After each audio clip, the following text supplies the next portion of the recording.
All right, so we got to talk about like the crack epidemic and shit to like set the stage.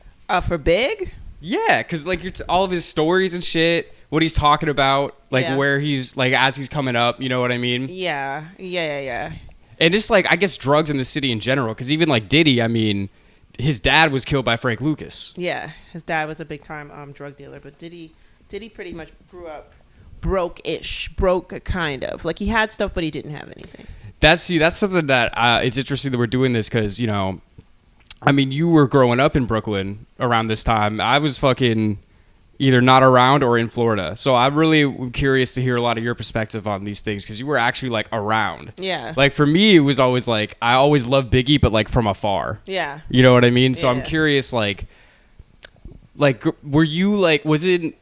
Could you just like see Biggie around Brooklyn? Was he just like around and shit? That was back in the days, and I feel like that kind of stopped around 94, 95 when the push for getting money got really, really big, right? So our favorite rappers, instead of just walking around with the hottest clothes and stuff like that, it became like huge now. Like they were investing money, like they themselves were big investments from huge labels, and so we weren't seeing them in the neighborhoods anymore. But yes, you could see Biggie in the neighborhood.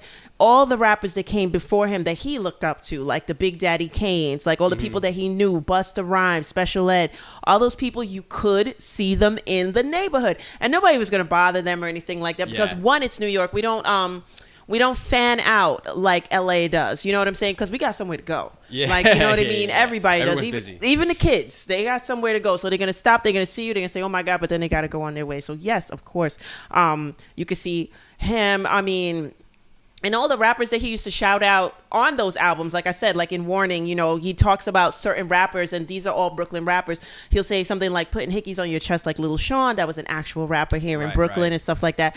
Your style is played out like Kwame and those fucking polka dots. That was an actual rapper here. Kwame is a producer now, so he's not really played out. But when he was out, all he wore was like polka dots and stuff like that. And he actually became one of Biggie's producers. I believe he was in the studio with Big when Big was freestyling and said that. So that's cool. The type of freestyler that Big used to be. So absolutely you could see them in the hood, and though I miss those days, actually I do. Yeah.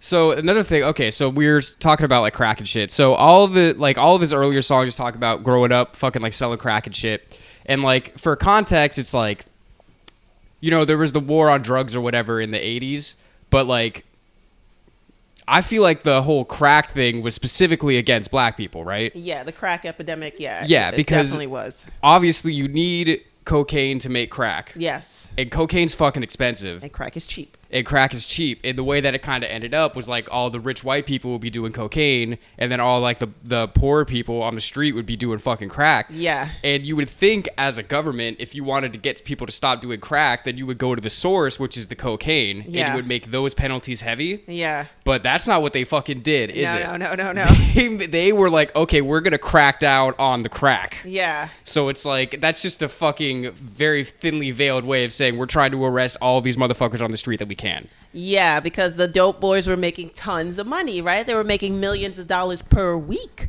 Yeah. You know what I mean? So they went from the whole Scarface boom down in Miami to the crack epidemic up here. You know what I'm saying? And it was crazy. And for the record, like, I mean, it's so funny, the little juxtaposition between hip hop and actual real life. Like in real life, in my family, in my house, in the neighborhood, Biggie's a fucking loser. Okay? He's a stay away from that motherfucker. Like, because he was selling drugs? Yeah, because you know what I'm saying? Because first of all, you're hanging out on the corner. Like, that totally frowned upon in most middle class families in Brooklyn. You know what I'm saying?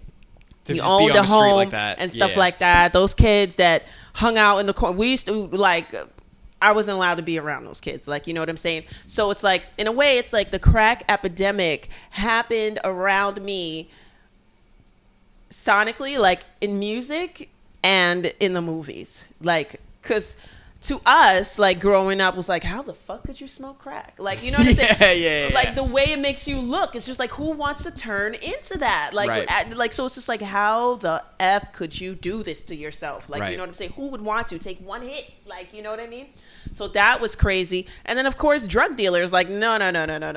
Like, if my mom smelled marijuana, she'd be like, they're all doped up. Like, you know what I mean? So it's like, so that's the funny thing with Big. And then Big too, which is interesting, his mom will say like he wasn't raised like that. That's what I was gonna get to. Yeah, I was gonna get to that. Yeah, so it's just like that's another thing too. And it's true, like she's Caribbean, you know, she's a Jamaican lady, and so, you know, I'm not trying to insult any Black Americans and stuff like that, but Caribbean have hardcore values. Like, you know what I'm saying? They come and they work their ass off to get a home, so not live in apartments and stuff like that. So that's what Caribbean do. We just come here, we hit the floor running, and we just work. Well, that's so like the immigrant mentality, right? Yes. Like, okay, this is our shot. We're here. We got to fucking do it. Yes. Yeah. But the way you can fall through the cracks and fall in the wayside is if your home is broken. And I feel like that's the issue. If there's no dad in the house to like watch you or to like, you know, make you accountable for certain things, then somebody like Big will fall through the wayside. And women by nature are more agreeable, so you can like be a son getting one over on your mom's easier than like, you know, your pops is part of you and he's the man that you're probably going to turn into, so he'll probably be like, right, don't pull that shit with me, like, you know what I mean? So that's how, you know, her being at work all the time and stuff like that, that's how he just became a drug dealer, like, you know what I'm saying? Right. And that's why I wanted to say, like, get into the whole context of like this whole thing and then how this relates into the music.